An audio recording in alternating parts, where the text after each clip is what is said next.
Hey, thank you so much for clicking on this video. My name is Kaylee, and this is a Read Rant Review, where, you guessed it, I read books, and I do rant reviews. I read a bunch of crazy books, and then I give you a beat-by-beat, chapter-by-chapter breakdown about it, get you all caught up on the absolute insanity of what I have read. Today we are continuing the Freida McFadden Housemaid series. A couple of weeks ago, I did the first book, The Housemaid by Freida McFadden, which is being turned into a movie. And by popular demand, we will be covering The Housemaid's Secret. If you're unfamiliar, I'll tell you what the first Housemaid book is about. Honestly, you don't really need to know it to follow along with this particular video, but I'll let you know just so you don't feel like you're being left out. With that, before we get into this video, I do have the same 3 disclaimers that I have on all of my videos. The first one being, this will in fact contain all of the spoilers. Like I said, I'm giving a detailed breakdown, so this is going to be a very long, very detailed video. Don't watch this if you want to read it on your own. Disclaimer number 2 is that this review is not for the author. It's not for friends, fans, family, stans, anything of the like. I am going to be making fun of this. We're going to be having a giggle. It's lighthearted, whatever. Don't make it weird. Don't watch this if you loved it. If you're going to go defending a millionaire in my comments, you're going to get blocked. Sorry, not sorry. And the third and final disclaimer, right? Viewer discretion is advised. Murder and drama and cheating on each other and just chaos that you would usually find in these types of books. Okay. Without further ado, like I said, I'll give you the recap of book number 1, and then we'll dive right into book 2. And I'm not going to read you the book description. We're just going to yap about it pretty casually. I haven't done my makeup on the channel in quite a while, so I'm going to be doing that while I tell you about these. This is going to be more of like a FaceTimey hangout vibe than usual, not quite as dissected. Not that anything that I do is professional on this godforsaken app, but you understand what I'm saying here, right? It's going to be a lot more... I don't know the words. Just chill, okay? It's significantly just... We're chilling, man. We're hanging out, okay? In the first Housemaid book, so the housemaid that we're dealing with, her name is Millie Wilhelmina something. She had just gotten out of prison after being in there for 10 years. She went to prison when she was 17 for murdering a guy that was abusive to her best friend, I believe. I think she straight up killed the dude. And had a couple other things too where she had assaulted people. She's very like vigilante justice, like takes no crap to people who are like abusive to her or her friends or anybody of the like, right? She does not stand for any of that, which honestly, you've heard me say it before if you've watched my videos before. I love when abusers get abused. I absolutely love karma, so no skin off my back in that regard. So she gets out of prison. She's trying to figure out her life, right? She's trying to find a job. She's trying to get situated. She is having a really difficult time, though, because of the whole felony aspect. And eventually she ends up landing a job as a, shocker, housemaid for this really rich couple. Now, do I remember any of their names? No. Do any of their names matter? No. Not really, to be honest. What really matters is that the wife went absolutely crazy, which is like not a good terminology to use in this particular instance, but I am for ease of telling the story, okay? So the wife does like a complete 180 mood flip on Millie, starts treating her like crap, starts like being verbally abusive to her, telling her to clean up stuff all the time, and like making a mess, accusing her of crap. Like it's just a super big problem, super fast. But again, she's desperate for money. She has nowhere to go, so she continues working for these people. Eventually, she ends up like hitting it off with the husband. His name is Andrew, I believe. It's all coming back to me now. His name is Andrew. She starts kind of eyeing the husband. And the husband's like, yeah, my wife's kind of a beezy. How about we hang out more? And so they start having these like little secret rendezvous meetings. Eventually, there's mix-up and miscommunication things that happens with some like Broadway show tickets. And long story short, Millie and the husband end up going to this Broadway show together. They end up sleeping together, and the wife finds out almost immediately. The husband says, okay, well, get out of my house because I'm going to stay with Millie. Kicks the wife out. She goes. And ever so slowly / immediately the next day, the husband has Millie go up to the attic for something, locks her up there and begins torturing her. And it turns out that maybe the wife was in fact a crazy B-word, but for a different reason. The husband was incredibly abusive, and she was finding somebody who she could hire to like replace her in terms of like being the next target of her husband. And so that ended up being Millie. So now Millie is like trapped in this attic, being tortured by this man, going into this relationship. The wife gets away. The second and third part of the book is from her perspective as she's explaining the back history, and the plot twist of it all is she's not actually crazy. She was just trying to get away from this crazy, crazy man. And you're like, what the fuck? So Millie is trapped in this attic. Whenever the guy comes back up there to free her, she says, oh, just kidding. Here is she has pepper spray that the wife had left up there for her, uses it on the guy, ends up locking him in said attic, kills him. Really gory, really gross how she ends up doing it, but she takes no shit from men, right? Like we said, a true abusers get abused situation, turns it back on him. Respect. Then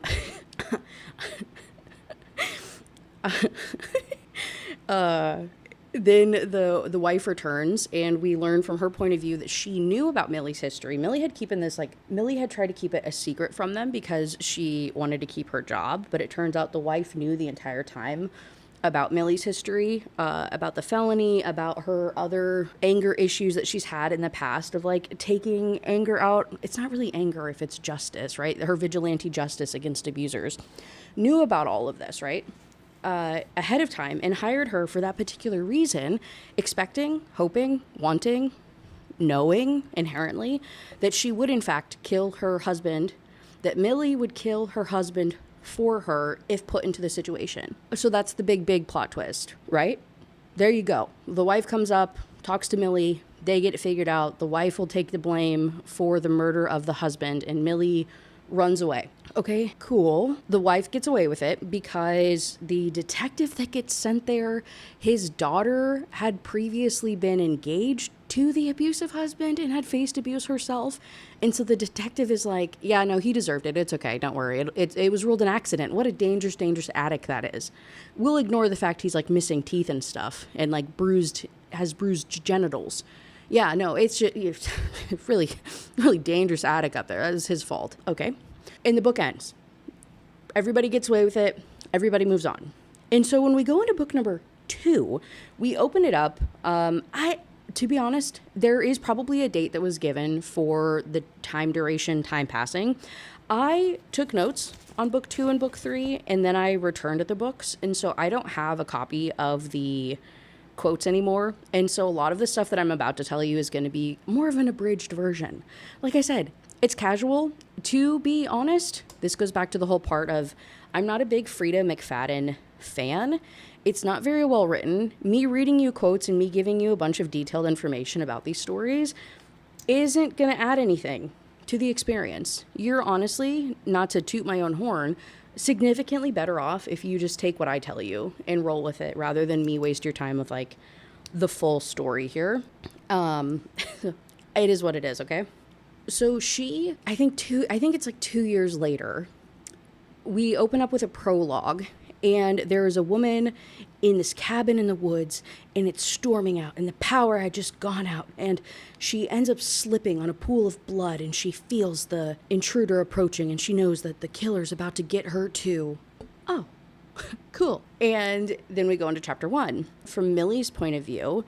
And she is still in New York, and she's working for this woman, Amber. She's working as a nanny for this woman. She's going to school. She is, trying to get her life together, right? Still, this is the immediate post-jail, post-killing a guy, living in this like attic situation in the previous book with this couple. And so she's just trying to make her name for herself. She's still trying to get by and live and whatnot, right? The person that she's nannying for, that child calls her mom in front of the biological mother. Biological mother gets really, really pissed off, fires Millie on the spot.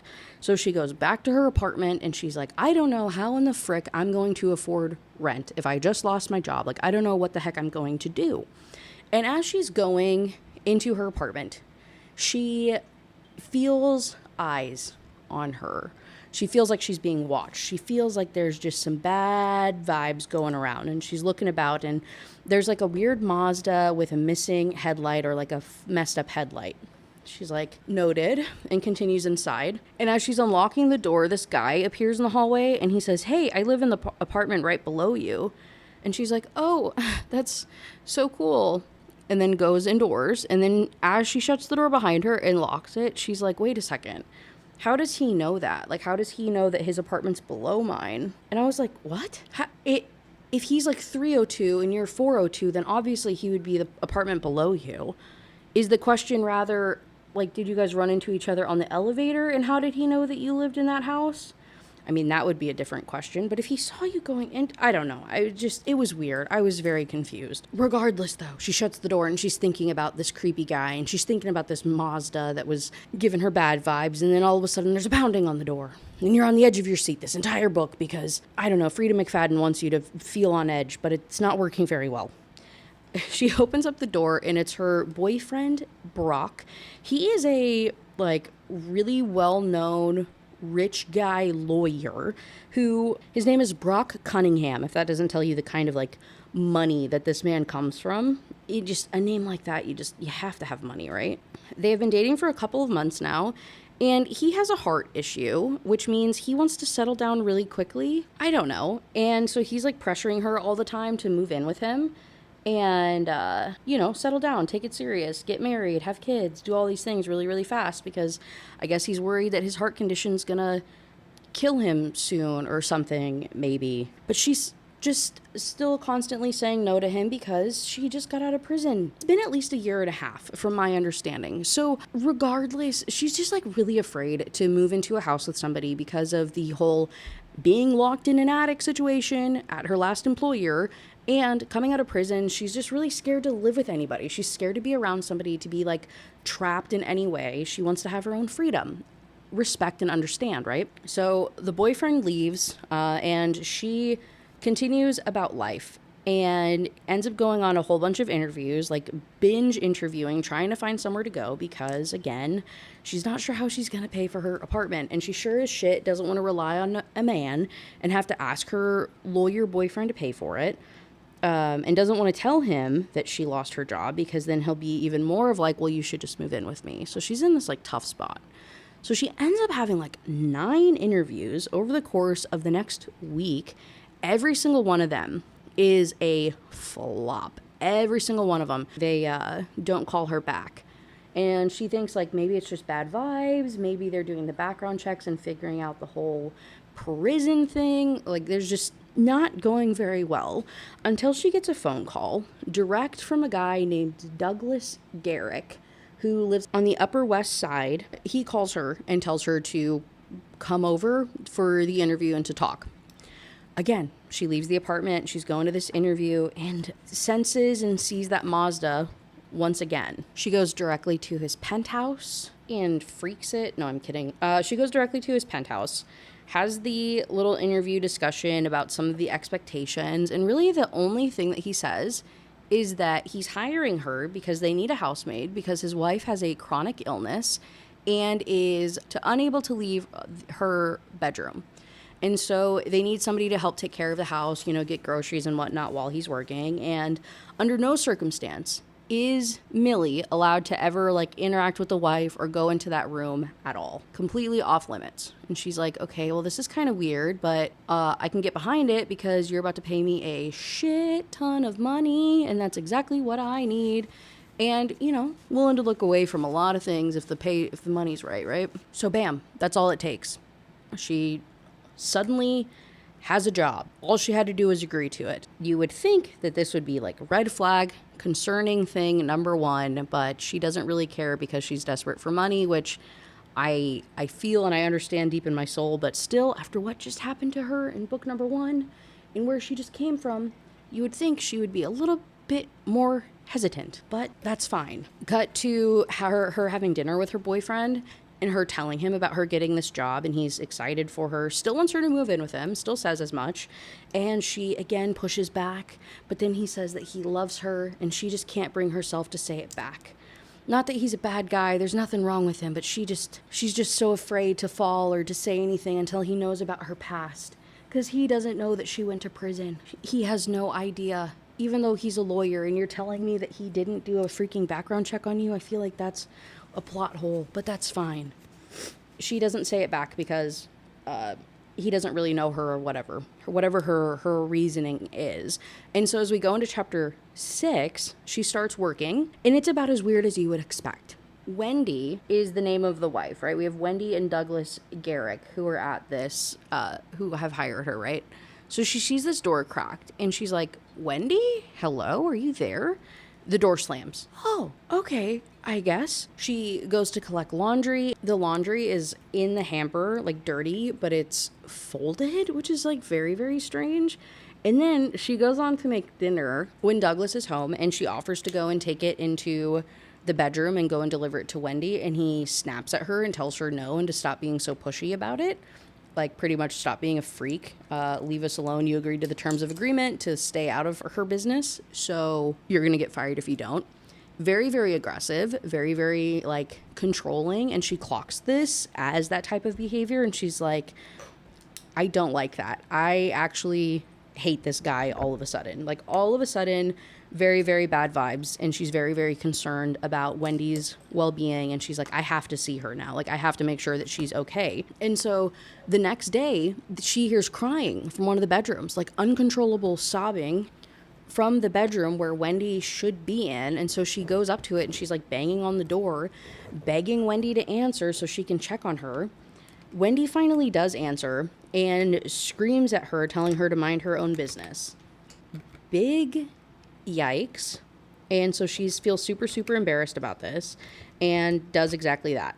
Goes on about her way, and she's like, okay, never mind. Maybe these people are just freaking weird and I need to stay out of it. Good call. Good call.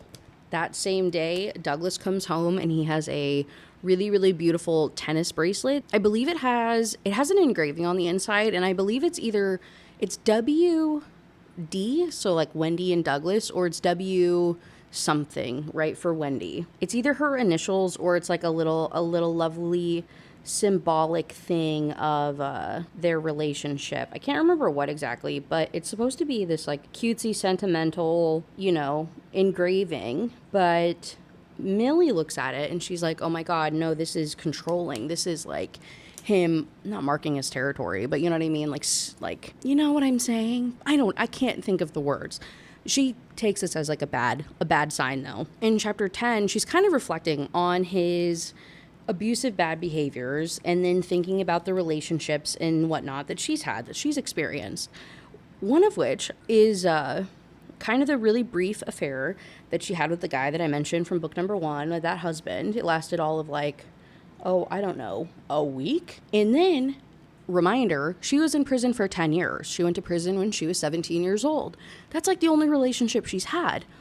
Other than she had a 6-month relationship with Enzo. Enzo, if you did not read book number 1, he was the gardener. He ended up being like the key person to helping the wife get out of that relationship and escaping. And then he ended up going back and also helping Millie escape, and I guess ended up together. They dated for 6 months, went on this essentially like vigilante justice spree where the wife from the previous book gave Millie's contact information to all of her friends and essentially said, hey, if you guys have abusive husbands, call Millie and she'll take care of it for you. And so for 6 months, that's exactly what her and Enzo did. So they were together for 6 months, gallivanting, doing all this crazy stuff. When his mother, living back in Italy, she had a stroke, and so he had to go home to go and take care of her. They tried to do the long distance thing, lasted all of like an entire year until he said, hey, you just got out of prison. Like, you need to go and live your life. Like, don't just sit around waiting for somebody like me, right? When I have no idea when I'm going to return. So they broke up pretty amicably, and she's just reflecting on all of this. And then now, obviously, her current relationship with this Brock guy, in which case, I'm not saying this disrespectfully, but I'm just like, I don't really know what he sees in her in terms of like, I'm not sure what she's really like bringing to the table for somebody like him. Not that, education and job and stuff like really defines a person, but if you're a like hotshot lawyer in New York, I just feel like there's a certain like type of people that you hang out with, and somebody who is bouncing around in nanny jobs doesn't necessarily seem like, you know what I mean, somebody that you're asking to settle down with, unless you knew each other previously, or unless there was like some other type of like build up or relationship establishment that was there, or like he's controlling and wanting somebody that is, you know, in a vulnerable position. And so maybe that's part of it. I don't know. It seemed odd to me. Like, it just seemed like a very, very odd relationship to me. But regardless, he is like infinitely kind to her, and she feels really, really bad that she's like keeping this secret from him. So she's back at work, going about her job. They have her run to the grocery store, obviously to go and get groceries. I don't know why I was going to say that like that was a groundbreaking idea. She goes to get groceries for them, and while she's there, she runs into her neighbor that lives below her, that like kind of weird, creepy, bad vibe guy that she talked about very, very briefly before. His name is Xavier, and he is, yet again, incredibly, incredibly creepy. She gets away from the situation, though, ends up going back to the Garrick's house to go and drop off the groceries, and hears yelling. A whole bunch of yelling upstairs, so she gets a little nosy, a little bit concerned, goes up there to go and see what's going on. The husband comes out of the room, catches her snooping, yells at her, throws this dress that he has in his hands at her, and tells her to go and return it, and pretty much kicks her out of the house. And she's like, I don't have a receipt for this. I don't know what you want me to do with it. And when she's walking home that day, Xavier, the creepy neighbor that she ran into at the grocery store, tries to attack her and attacks her in the apartment building.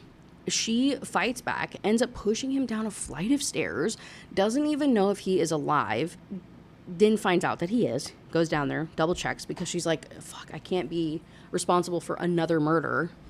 Goes down there, makes sure the guy's breathing. He is, so she kicks him in the ribs and goes back to her apartment. Apparently there was a witness that had seen all of this, had called the cops. Xavier's okay, like, right, we said he's not dead or anything, but he might want to press charges. And so the cops give her a heads up about this and tell her to pretty much like get your shit together. And they leave, just kind of, I guess, with like a warning or like taking an incident report or something. I don't really know. It's kind of odd, but it's like the second that the cops leave, her boyfriend shows up and tells her to like pack herself a bag and come and stay with him, because obviously you have a really creepy neighbor guy that has attacked you, that you just attacked back. This isn't a safe place to be. And so this whole time with this book, right, we said earlier there was the mention of the boyfriend having a heart issue, and now there's some weird stuff with the boyfriend where I'm like, I wonder if he is like intentionally doing these things or hiring these people to like force her to move in with him. Like, I wonder if that's the drama, is the twist that her boyfriend is this like crazy abusive guy. I think that is like a reasonable plot twist to have that we could be building to. I thought, maybe that's the path. And then I remembered I'm reading a Freida McFadden book. It could never be that. It could never be that easy. Or that, like, not even easy, just like make sense. It could never be something that makes that much sense. Regardless, she's staying with her boyfriend. She's still working for the Garricks. She goes back up there, and she's doing laundry one night, and there's a bunch of blood on the collar of a nightgown. It's just kind of odd. She clocks it, but there's really nothing that she can do. And again, she just got that big scare from the cops about like potentially getting charged with the stuff with her neighbor. So she's like, I don't want to get into anything. I don't want to call the cops. I don't want to alarm anybody. I don't want to put my nose where it doesn't belong, because clearly I have bad vibes or something. I don't know. The evil comes to me. And so with that, she is at lunch with her boyfriend one day, hanging out, and she is getting the feeling of being watched. And she's thinking that it might be Xavier. And so when her boyfriend asks her to move in with him yet again, this time she says yes, because she is genuinely afraid. But when she looks up and looks around, she actually sees Douglas, right? The guy that hired her, the guy that she's currently working for, that is being kind of weird. And he's with another woman, not Wendy. He's with this like very beautiful blonde woman. And she's like, what the hell? And just completely abandons her boyfriend to go and chase down this guy to go and see what the heck he's doing, and follows him as he goes into like another condo apartment complex that is definitely not where the Garricks live. And he's very, very confused and she is very, very confused by this. You guys are once again precariously balancing on a roll of paper towels. And you would think, Kaylee, you've been doing this for like a year now. You would think I would have a more professional setup. No, you would think so. I will soon. I will soon. Just not quite yet. So anyway, she's at this lunch, bails on her boyfriend, sees her, not coworker, boss, the guy who hired her, sees him go into this like weird condo complex thing, and then ends up just like going back to her apartment. Just like completely bails on her boyfriend in this lunch date. And when she's going back to her apartment, Xavier, the creepy guy, is getting arrested on drug charges. So now she's like, oh my God, wait, this is amazing. If he's actually going to jail, then I don't have to move out. I can keep living here. So she bails on her boyfriend on moving in with him, and he is incredibly upset about this. But, I mean, what are you going to do? Anyway, so back to work. She is cleaning. And this time around, right, she keeps finding all this like weird stuff. The tears on clothing, weird folded dirty clothing, some blood on a nightgown. And this time she finds a bloody handprint on the mirror and a trail of blood leading into the guest room. Hello? So she starts calling out for the wife. The wife is unresponsive. And then she eventually says like, hey, if you don't open this door, I'm literally going to call the cops. She does. And the wife is absolutely covered in bruises, new and old. She has a split lip. And she says that her meds that she takes made her fall over, like makes her a little unsteady. And so she fell over and broke a tooth and like had like bit her lip. And that's where it came from. Okay. So Millie says, don't believe that for a second. You have to leave. Like, you need to get out of this relationship. The wife says, you have no idea what you're talking about and that you need to stay out of my business. Yet again, repeat. Rinse, wash, repeat. I cannot tell you how annoyingly repetitive this book was, especially compared to the first one. I literally just feel like we're completely reusing entire chapters, entire scenes, entire everything that we did before. And it just keeps feeling that way throughout all of the books of Freida's that I've read so far, to include these 3 housemaids, the boyfriend, the intruder, Don't Lie, and maybe 1 or 2 others that I've read in this era, which I'll be covering all of them like eventually because Freida's just a fun one. Like I said, the Colleen Hoover of thrillers, right? She's a fun one to talk about. So I'll cover those one day. If you have a specific one that you think is really, really crazy, let me know. Anyway, we're like 33% of the way through the book. It's a couple days later. My note says days later, ? Sure. She gets a call from the ad agency that she used to like put out that she was looking for work, right? Like she would pay them some money, they'd put her ad out in the paper, or they would like custom tailor her, housemaid nannying skills out to like particular clients that meet the box or whatever. And they're saying, hey, your payment never went through. She says, what do you mean it never went through? And the agency's like, yeah, it never happened. So we pulled your ad from the paper or from the whatever that we were doing. My dishes are done, if you could hear the dinging. She's like, yeah, we pulled your ad. We haven't done it. If you want us to do it again, you'll have to pay us. And she's like, hold on a second. You pulled my ad. Like, when did that happen? Turns out Douglas did not get her number from the ad agency, which is where she assumed that he got it from. And so she ends up like confronting Wendy, the wife, about this. And super, super long story, convoluted story later, we find out that Millie's information is getting shared by a bunch of the housewives in New York as, like I mentioned previously, the type of person to call if your husband's being abusive and you need something to get fixed. And so she took her name down, she recommended it to Douglas the exact same way in the first book that that woman did. I cannot remember her name for the life of me. Where she like pretended and let everything get really, really bad for a week so that they would hire a housemaid and whatnot, like just like turn into like a really bad like home caretaker person so he would hire some. Anyway, convinced Douglas to hire her so that she could escape, right? Because she wanted Millie to get rid of him, but then changed her mind saying that like he knows everything and it's just like not worth it anymore. They talk more and more, like Millie and Wendy get a little bit closer, talking about this, talking about her experiences. Wendy gives Millie the bracelet, the one that had the engraving that we mentioned before, saying how she just can't bear to look at it. She can't bear to deal with it. Is it time? Why am I like this? My little note that I have, don't judge my handwriting. It says time, it's an illusion. To continue working after she had just gotten off of the phone talking to her boyfriend Brock, saying that they need to talk. She's like, I need to come clean finally. Like, I have to tell him about my criminal past so that we can, be together, or he can make an informed decision about our relationship. And when she gets upstairs, Wendy is waiting for her in the foyer, saying that she found a friend that Douglas knows nothing about, so she'll be able to escape and go to said friend, but she's going to need Millie's help getting there, which is what Millie told her to do. Millie told her to find, some secret person that she could run away to, and they'll make it happen, right? She's done this before. Again, professional woman at making men disappear or women disappear or whatever you got to do to get out of these relationships, right? She is freaking locked and loaded, trained in this, right? So the plan is Millie is going to rent a car, drive her up to middle of nowhere, New York. Her friend from college lives out on a farm. They're going to drive her out to Albany, I think is what it was, to stay in a motel that Millie is going to pay for. So it'll be under her name. But Wendy will give her cash to reimburse her for it. And then her friend will pick her up from there the next day, which is okay, awesome, cool. Along the way, the black Mazda follows them, same one with the busted headlight, so she knows that it's the same one that's been following her this entire time. You're so bad at whistling. I appreciate the intent, though. Yeah, something like that.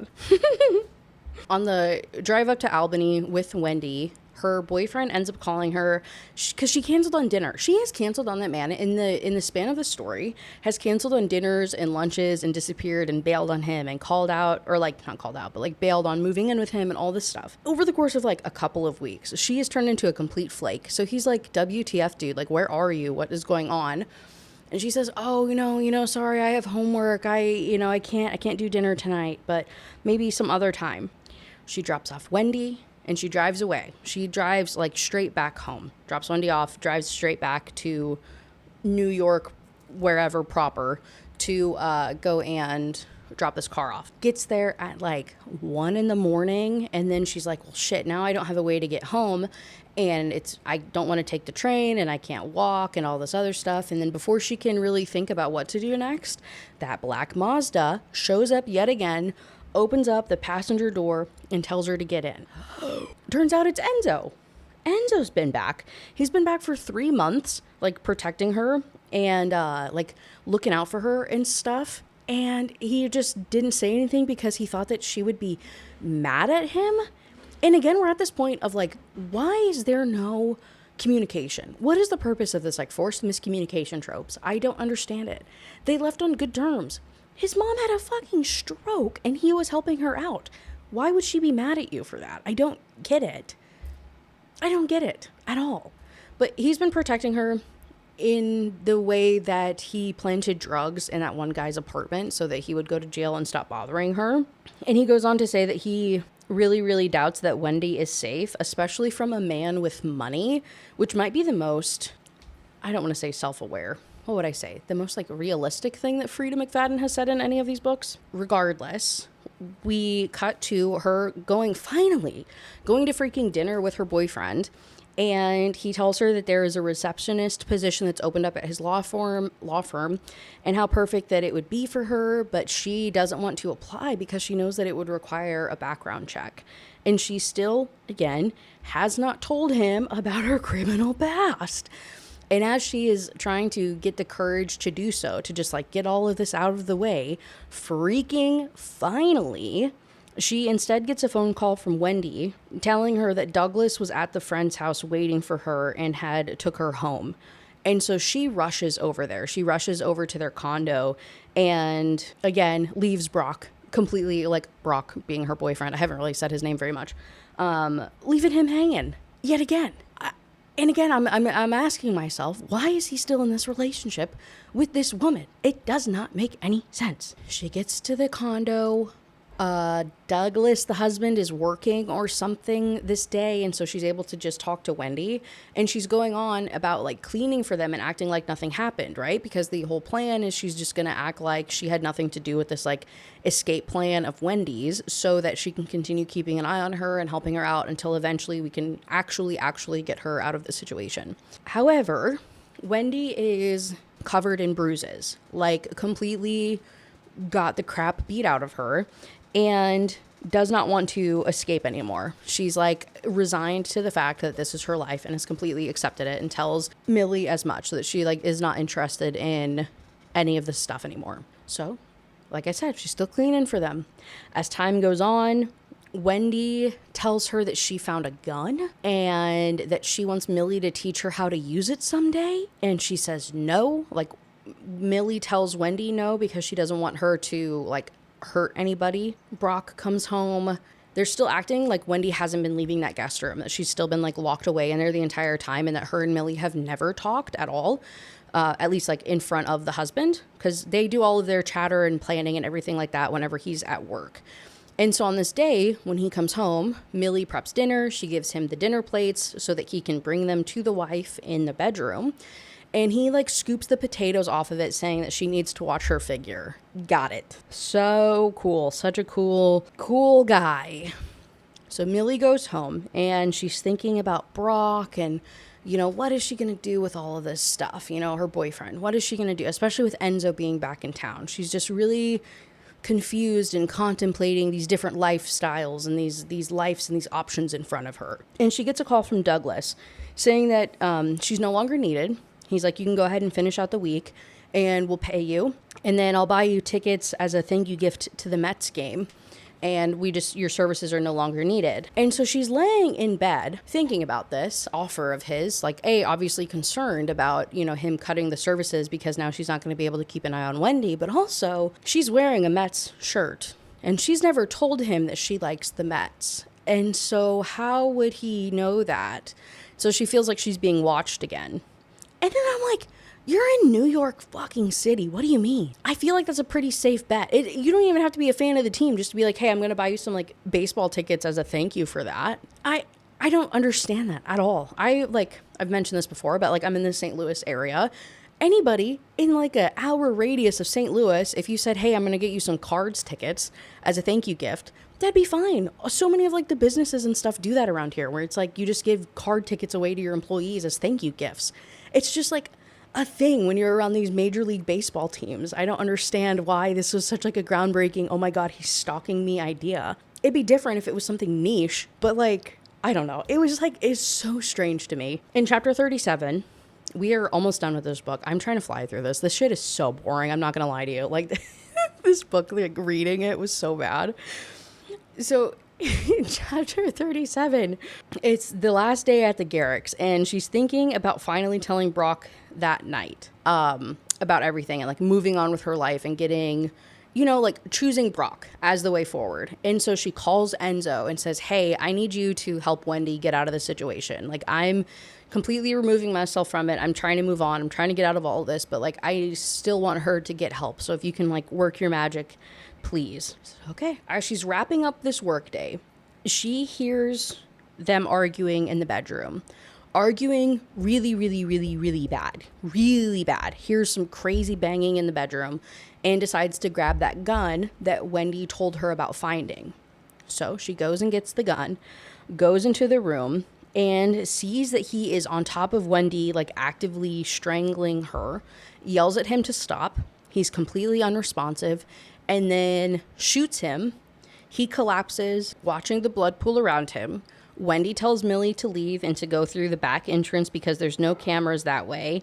And she's like, I'll tell the cops that I came home to this. Okay. And then also tells Millie to go ahead and like delete any messages that happened between them and to not contact her ever again. And I'm like, did we not just go through this? I mean, I guess she wasn't like pursued by the cops, I guess, in the previous book because the other wife took the whole fall for it. But I'm also like, in the 21st century, would we not know better than to delete messages? Like, the cops are going to be able to find that shit anyway. Like, what do you mean? You're just like making yourself look even worse. But that's what she does. She deletes all this stuff and she goes home and she is like really, really shaken up by this because she's like, I've killed another person, and decides that she's going to take a bunch of these like meds that she has and passes out. She wakes up to banging on the door. It's the cops saying that she's under arrest for murdering the husband Douglas guy. And so she's like, well, shit, now I have to call my lawyer boyfriend so he can cover for me, and the truth is going to finally have to come out. So she tells him, and he is like really, really shocked, but he still supports her and asks why they think that she's done it. And she's like, I have no idea, but won't tell him the truth and won't tell him any of the stuff that she witnessed, like any of the abuse, any of the ongoing issues. Doesn't tell him anything. She's just like, yeah, I don't know. I have no idea. It was like a totally normal job in a totally normal place where I was just cleaning their house. I don't know why they would think I would kill him. And again, hey man, maybe I'm not going to advise anybody to like trust the cops. Don't talk to the cops. But in the same way that like when you're talking to your doctor, you tell them everything. You should be 100% transparent with your doctor. You should 100% be transparent with your lawyer. That's what they're there for. Don't tell anybody else shit. Don't tell anybody else anything ever. But at least those two professions, good God, dude. I don't understand that. And of course, immediately it bites her in the freaking ass because the detective comes in and says that they were having an affair, calls out the bracelet that Wendy gave her, and is like, yeah, and it has the W engraved on it. And she said that the W's for Wilhelmina and that the husband got you that. And the dress that the husband had gave to her to tell her to return, that Millie still had in her possession because she didn't have the receipt to return it. So they're like, he bought you the dress, he bought you that. We found you have you paid for that hotel in Albany, and that was the same night that he had a meeting out in that city. So that's awfully suspicious. So yeah, you were having an affair. She got really, really pissy that he decided to call it off, and so she killed him. Oh, and so now, because she wasn't honest with her boyfriend / lawyer, more importantly, whenever she goes on and she's like, no, that's not what happened. The affair didn't happen. No, like Wendy, the wife, she'll back me up on that. And the cop is like, no, dude, the wife is the one that told us that this was the affair. Like, she's the one that told us about the affair and that that's what happened. And that he had invited her over that night to call things off. And then that's when she had killed him. What the hell? And then says, and then at the very end, she keeps trying to deny it. And he's like, oh, and your fingerprints were on the gun. Why didn't we open with that one? No, I mean, the other stuff's like relevant as well. But also, I'm like, your fingerprints were on the gun? Good God, woman. Well, like, there's no, like, not even trying here. Regardless, so of course, her boyfriend believes this affair story and brings up all of the times that she has bailed on him over the last couple of weeks and just in general been like super, super flaky about them going on dates or her moving in with him and all of this other stuff. And so he just walks out. So he says, we're over and good luck with a public defender. That sucks. That sucks a lot. A little bit later, the cops come in and they say she's free to go. Oh, they just said, yeah, just go home. Don't worry about it. You're off the hook. Go home. Hello? And so she tries to call Wendy. I'm not sure why in the fuck you would. That bitch just threw you under the bus. It like blatantly threw you under the bus. And you're going to call her for what reason? And she told you not to call her anymore. There's still a dead man floating around and you're still going to try and call his wife back? Anyway, so I can't get a hold of Wendy. She's like blocked and goes to the apartment. She's getting kicked out because of all of the drama. So she has a week to move out. And so she's just like sitting there on the couch, watching the news, completely zoning out, thinking about how much her life has completely fallen apart and everything has gone to such shit. When on the news, it pops up the story about the Douglas murder, and all of a sudden it comes up and it shows the picture of him. But the picture of the guy that they're saying was killed is not Douglas. And in my note, my note just says, lock in. So we go into part 2, and part 2 is from Wendy's POV. This is the most Freida McFadden plot twist that I would expect in any of these types of books, okay? So we'll unpack that in a minute. I'm going to give you the context, and we'll just go through this story. So Wendy's POV, 4 years ago, her literal game plan was to find and seduce a wealthy man to marry. Okay. So she finds a guy named Douglas Garrick. On this particular day, 3 years ago, they signed a prenup. 2 years ago, they bought a Long Island house, and then now the penthouse that's in Manhattan. And then they were just vibing. And she hates this man. She thinks he's like ugly and out of shape and super annoying and whatever, but she just wanted to like marry this rich man. And so in chapter 50, but she's dealing with it because she wants the lifestyle or whatever, right? And so in chapter 50, I guess this would have been around the 1 year ago, 2 year ago mark, she's at lunch one day with a friend who tells her about Millie and Millie's reputation. And so she takes the number with like no plan to use it. She's like, Douglas is literally such a pushover. Like he is such like a pansy. He would never do anything to hurt me anyway. Like this is such a waste of time, but I'm still going to take it anyway. And then also around that same time, she very clearly has like an eating disorder and is like projecting that onto her husband and like putting them on very, very strict diets. Also because she thinks that he's like out of shape and just doesn't like the way that he looks, puts them both on these like strict diets. He pushes back on it and he's like, you're so skinny. That's probably why you can't get pregnant. And then she finds out that he was eating fast food behind her back. And so then she's like, I have no respect for my husband. And so that she like wants nothing to do with him anymore. And so in that moment, she like storms out of the penthouse, runs into his secretary, decides to go furniture shopping because the secretary, I don't remember exactly how this situation arose. If she said she was going to go and buy something. And so then the secretary's like, oh, you should go to the furniture store where my husband works. Here's his card. And so she does and goes and spends thousands of dollars. And you guessed it, ends up having an affair with her husband's secretary's spouse. What? What? After 6 months of having the affair, Douglas found out about it, right? Her husband finds out, threatens to divorce her. She completely refuses counseling, and she's like, you know what? In the prenup, it said that if we ever got divorced, that I would get $10 million, and so that's enough. I'll take the 10 milli. And then he says, no, actually, there was a clause for faithful and unfaithfulness, so you're actually not going to get anything. And so when he tries to serve her divorce papers, she refuses to sign them. And so he's like, I'm not going to give you any money. Instead, he tells her that she can stay in the penthouse until he sells it in a few months, and then she'll have to figure something out. Very, very weird, such a bitchy move. Like, this woman is like a freaking terrible, terrible person. And so she's hanging out in the penthouse, vibing. He's out in this house out that they have in wherever. 4 months ago, decided that she was going to continue this affair with Russell and hire Millie and then have Russell pretend to be Douglas and play it up that Douglas was this like incredibly abusive guy so that Millie would eventually kill him to protect her. Does bruised makeup, but she wants a real injury, and so she gets Russell to actually hit her to give her an actual bruise, which is insane to me and actually like crazy that he would even be able to do that. Like, I cannot even fathom any of that. All of this is like faked and staged and whatever. And so the night of the murder, she calls Douglas to the penthouse saying that she's ready to sign the papers and she'll do it. And so he comes over. Russell is there in the penthouse, and he is supposed to, Russell being the affair partner, is in that penthouse, and he is supposed to shoot Douglas when he walks in, but he chickens out, is unable to do so. So she ends up doing it. And then Russell is really surprised that she did this and is like disturbed that she actually went through with it. Okay, interesting.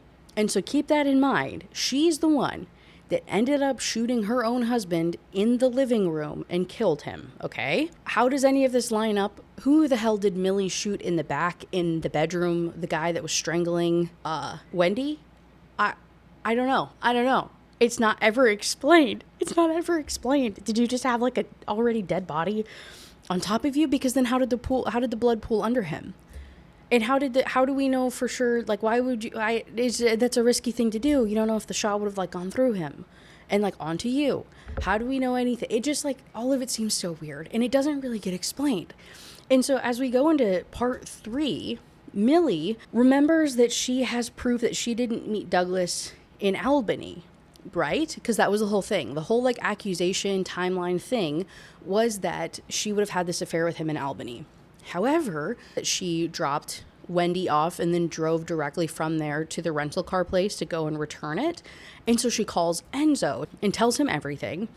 And then all of a sudden, she remembers seeing the person that she knows as Douglas, who turns out that was actually the affair partner guy, he was just masquerading and pretending to be Douglas to do the whole framed, staged murder thing. Does that make sense? And so she thought that she had shot Douglas on top of on top of Wendy in that one room, but really they must have done like the whole like body swap, and it was the real guy that was on top of her.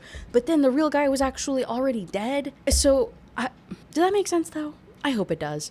If it doesn't, I mean, it really doesn't make very much sense anyway. It's not like a very logical thing that has happened either. So like really you're not missing too much, but that was the whole point. Anyway, current day, she's talking to Enzo. She's pouring her heart out, figuring all this stuff out. And she remembers that she saw who she thought was Douglas walking into that random condo penthouse area.